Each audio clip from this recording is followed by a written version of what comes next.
এই 7টার সময় বসে আছি আমরা। কি খবর? মেঘ না আছে আমার বাড়িতে আছে। হ্যাঁ, এদের রুগী খেলাইছি রুগী। কি আছে রুগী? হ্যাঁ, সাবিনা পার্ক থেকে সাবিনা আসে পার্ক থেকে এসে পড়ে গেছে। যে রুগী হয়ে গেছে পেশের মাথায় লিব। এই 7টার দিকে আইছারা এসে বসে আছে গল্প করতে সবাই মিলে। রাহাদের আব্বু শুয়ে আছে। রাতের এটা আবার কি? স্যান্ডেলিনা সাবান। স্যান্ডেলিনা সাবান পাচ্ছি। দেখো দিনই আমার মায়ের প্রেশার মাপে প্রেশার বলে আছে এখন লো না হাই। দেখো দেখে ওষুধপাতি ভালো দেখে দিও।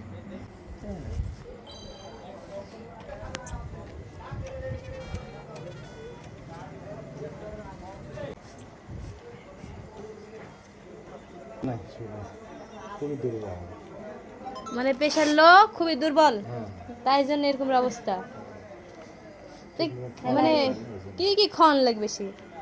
স্যালাইন মেলাইন তোলা লাগবে? স্যালাইন তুললে ভালো হয়, তাড়াতাড়ি কাজ হয়। ডাব লোকুস এগুলো সব খাবে। স্যালাইনটা তুললে তাড়াতাড়ি। খন লাগবে এখন মানুষে তাজা মানুষে মারা ফেলতে পারবে? হ্যাঁ। খন লাগবে যা যা করা লাগে। না মা হয় না, দেখা লাগবে তোমাকে। লো আছে না চিকিৎসা করলে স্যালাইন তোলা লাগে। অতগুলা কাটিছে এক না রক্ত বের হয়। তাহলে গায়ে কি আছে? এই পাও কাটা রক্ত পড়ে আর ওই দুদিন থেকে আরো বেশি হয়। আপনাদেরকে দেখাচ্ছি, বললাম ভিডিওতে কতগুলো কাটা গেছে।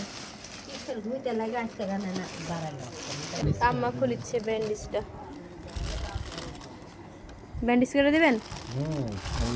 ময়লা ঢুকেছে মানে মানে মাজন দিস তো দাদি দেশে। এটা ভুল করছে, অনেক ভুল। আমি মানা করেছি আপনারা বিশ্বাসই করবেন না। এই যে দেখেন দেখেন আপনারে বললাম কতরি গর্ত হয়ে গেছে বিশাল কাটা। একবারে সেই জায়গাতে যে জায়গা শক্তি লাগবে। 3 লাখ টাকা সিলাই দেওয়া যাবে না? আমি বলেছি মাজন দিছে আমার দাদি বাবা, আগের যুগের মানুষ। তখন পরিষ্কার করে দেবে ভায়োডিন দিয়ে, লাগবে না অত। ভায়োডিন দিয়ে দিলে ওরা শুকে যাবে। ওষুধ পাতি কিছু খাইনি, তাহলে লিয়া গেছি আমি, তাও খাইনি। ওষুধগুলো নিয়ে যায় থিয়ে দিছে তাহলে খাওয়া লাগবে না, না খেলে শুধু দিয়ে ওর থেকে যদি ইয়া ধর ইনফেকশন বড় রকম হয়ে যায়, ইনফেকশন তো হবে আর বায়োটিং দেয় না।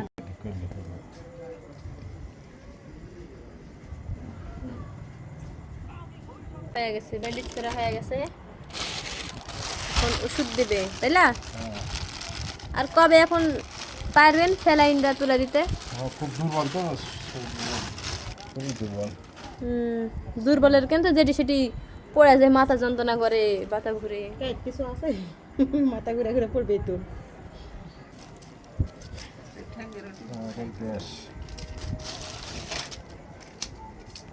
আর আছে এই গ্যাসেরটা ভাত খাওয়ার আগে আর এই ব্যথাটা ভাত খাওয়ার পরে রোলাক দুটো আচ্ছা সময় মতন খাওয়া দেবনি। ঠিক মতো খাওয়া দিও। আচ্ছা।